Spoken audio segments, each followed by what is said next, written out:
La soberanía nacional reside esencial y originariamente en el pueblo. Todo poder público emana del pueblo y se instituye para beneficio de éste. El pueblo tiene en todo momento el inalienable derecho de alterar o modificar la forma de su gobierno. Constitución Política de los Estados Unidos Mexicanos, artículo 39. La soberanía es un concepto que permanece hasta la actualidad. Aunque el concepto tradicional está siendo estudiado y cuestionado, es un concepto ideal creado a través del tiempo, el cual puede resumirse en el poder político supremo que corresponde a un Estado independiente sin interferencias externas. Hay quienes afirman que la idea o concepto de soberanía en realidad no ha cambiado hasta la actualidad, ya que los estados siguen mostrando el poder soberano. Es decir, no existe ningún poder por encima del que tiene el Estado. Una segunda postura al respecto establece que el concepto de soberanía ya no existe en la actualidad, que no se puede hablar de soberanía si estamos frente a la unión de estados soberanos que aceptan ceder esa soberanía en pro de la unión, como por ejemplo la Unión Europea, ya que no existe una soberanía clásica de los estados que la componen, pues han sometido su libertad e independencia en áreas como la económica. Y finalmente, existe otra postura de quienes opinan que el concepto de soberanía ha evolucionado. Existen fenómenos frente a los cuales no pueden hablarse del concepto clásico, como en los derechos humanos, el medio ambiente, los recursos transfronterizos, el comercio internacional o los crímenes internacionales. Todos aquellos temas que cuestionan claramente el concepto, porque escapan de la esfera de competencia de un solo Estado y su soberanía. Es decir, escapan de la esfera de un mundo globalizado. Pero, ¿qué es la globalización?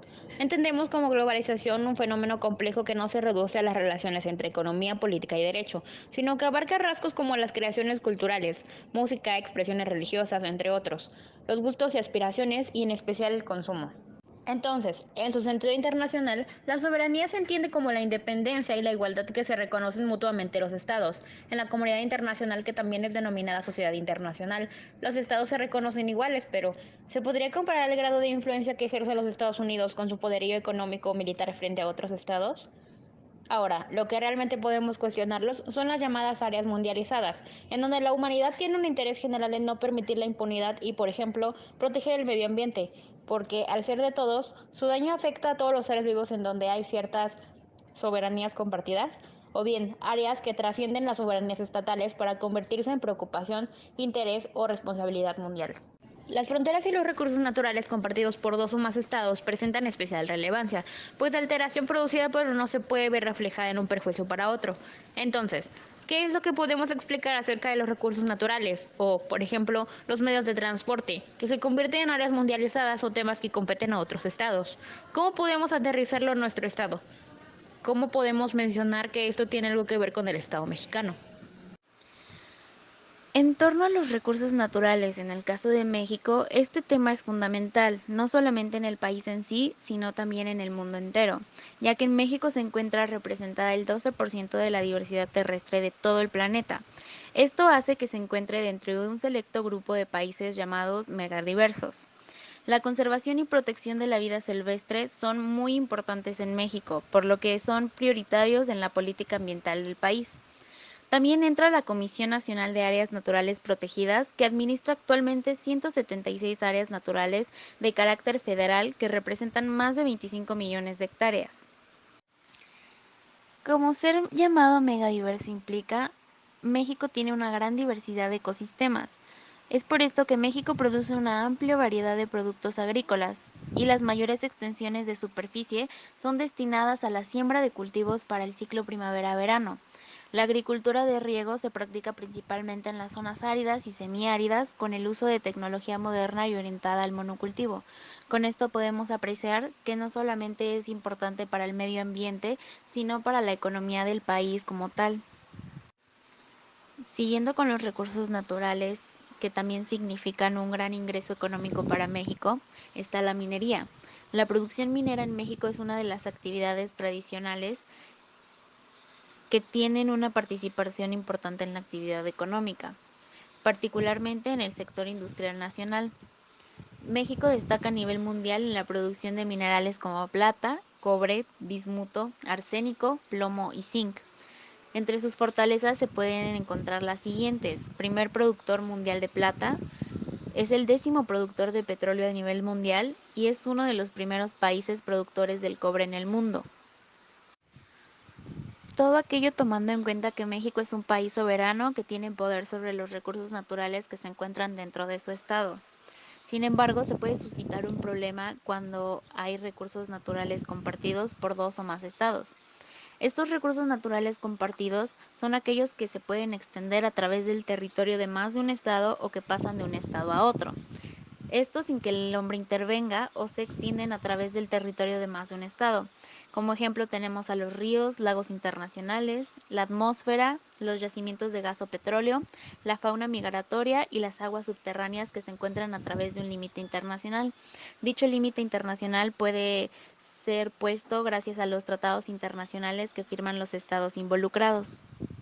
Dicho esto, es importante que estos recursos naturales compartidos sean repartidos, divididos o distribuidos entre los estados involucrados, ya que si no se llega a un acuerdo, se pueden generar problemas entre los estados. El transporte se define como el sistema de medios para conducir personas y cosas de un lugar a otro. Y como podrás imaginarte, los medios de transporte son de gran importancia para el desarrollo económico de cualquier país, región o ciudad del mundo. Tradicionalmente, los medios de transporte se clasifican en transporte de carga, transporte urbano, transporte interurbano, transporte público y transporte privado, que a su vez todas estas modalidades de transporte pueden ser clasificadas de la siguiente manera: acuático, por carretera, ferroviario, aéreo y oleoducto. El transporte de personas y mercancías en México se realiza principalmente por carreteras. La red carretera nacional se ha desarrollado a lo largo de varias décadas. Comunica casi todas las regiones y comunidades del país. Algunas carreteras están a cargo del gobierno federal y constituyen los corredores carreteros, que proporcionan acceso y comunicación a las principales ciudades, fronteras y puertos marítimos del país, y por lo tanto registran la mayor parte del transporte de pasajeros y cargas. Además de las carreteras federales, están las carreteras estatales, que como su nombre lo indica, son responsabilidad de los gobiernos de cada entidad federativa e incluyen carreteras pavimentadas y revestidas, caminos rurales y brechas. Para el año 2018, México contaba con 407.959 kilómetros de carreteras, de los cuales 51.198 kilómetros corresponden a los corredores carreteras. Ferrocarril. El primer servicio ferroviario de México se realizó en 1850, cubriendo el tramo de 13.6 kilómetros de longitud entre Veracruz y El Molino. Durante la presidencia del general Porfirio Díaz se le dio un fuerte impulso al ferrocarril. De hecho, la red ferroviaria se desarrolló hasta quedar casi como se encuentra en la actualidad. Los ferrocarriles son útiles para transportar carga en grandes volúmenes a bajo costo. La red ferroviaria comunica entre sí a las poblaciones más importantes y a estas con los principales puertos y fronteras del país. Los ferrocarriles transportan el 12.8% del total de carga movida en 2019. Para el año 2018, México cuenta con 26.914 kilómetros de vías férreas. Es verdad que el Estado mexicano se ha transformado. Poco podemos decir que una de las paradojas de la globalización es que requiere de la existencia del Estado para que permita trasladar la producción y el consumo de los mercados globales a los locales. En efecto, el mundo contemporáneo presenta una serie de lo que podemos llamar zonas grises, en donde el derecho internacional, con base en la soberanía, no tiene una respuesta. Es de suma importancia analizar cómo el mundo evoluciona y así traerlo hasta nuestro contexto para cuestionarnos absolutamente todo lo que nos rodea, porque eso es lo que un internacionalista debe hacer.